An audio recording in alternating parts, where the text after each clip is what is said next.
Jared Polin, FroKnowsPhoto.com, and this is your Who Survived the Wilderness and Gave the Ultimate Sacrifice? Photo News Fix.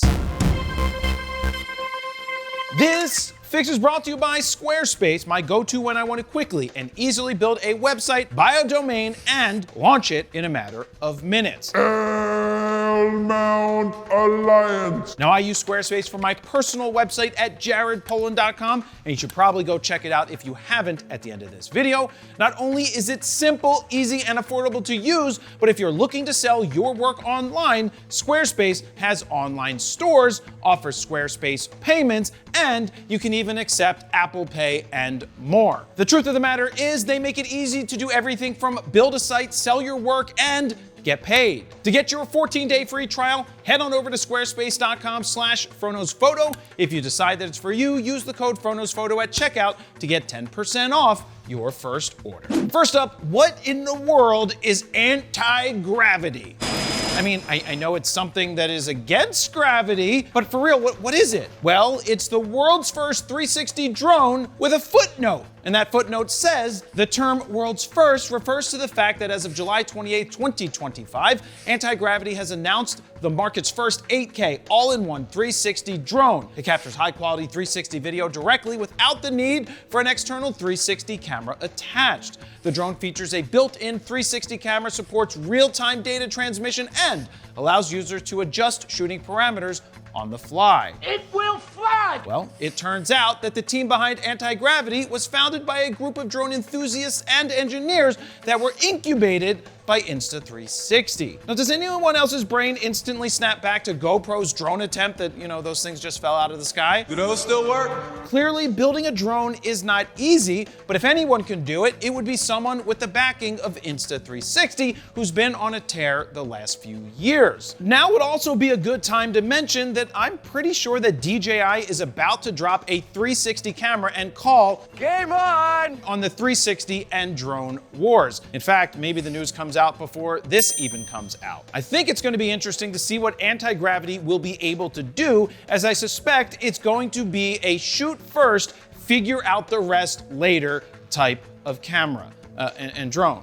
Hey guys, could you please send me one? Next up, Sony Alpha Rumors once again has said confirmed for something. This time around, they're saying that Sigma will be bringing new fast primes on August 19th. They go on to thank their trusted source and go on to say that they've leaked images of 2 of the 3 rumored lenses on their list. Now, that rumored list includes a 12mm f1.4 cropped sensor lens, a 35 1.2 art, and a 200 f2 full frame sports. Now, I've personally been waiting years for a new 35 1.2, as that was my go-to lens in 2019 on the Sony camera when I was on the road with Bernie, and it helped me create some lasting, solid images. Now, I don't care much about a crop sensor 12mm 1.4, but a 200 f2, that would be interesting. Now, if that lens is real, how big will it be? How much will it cost? Will it have major limitations put on its shooting speed by Sony because it's third party? And I guess if these rumors are true, well, we won't have long to wait to find out answers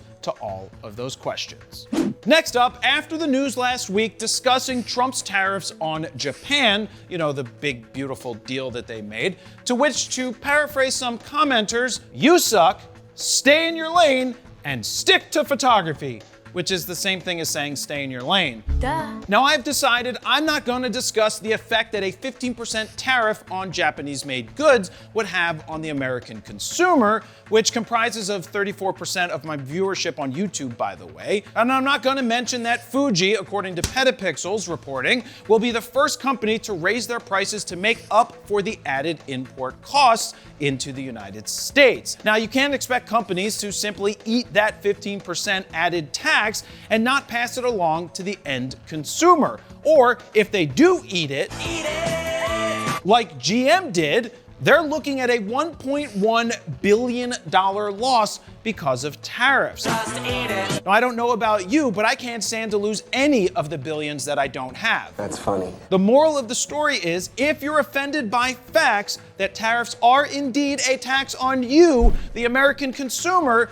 then maybe you should just leave an educated rebuttal down below in the comments. You know, to help the algorithm on YouTube. Just do it! Now, Fuji might be the first one to raise their prices 15%, but they're certainly not going to be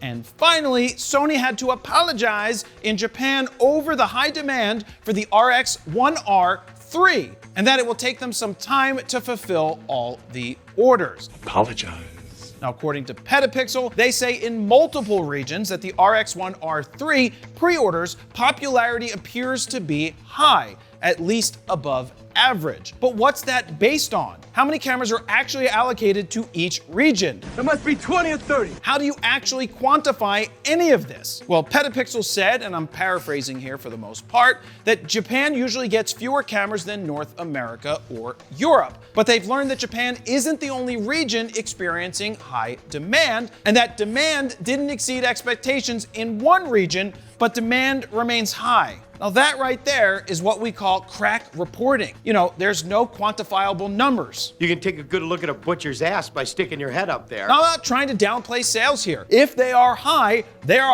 and that's awesome for Sony and the people that ordered this stuff. But without hard and actual quantifiable numbers, all of this is just a guessing game. Everybody likes games. And there you have it. That's your photo news fix this time around. Thank you very much for watching.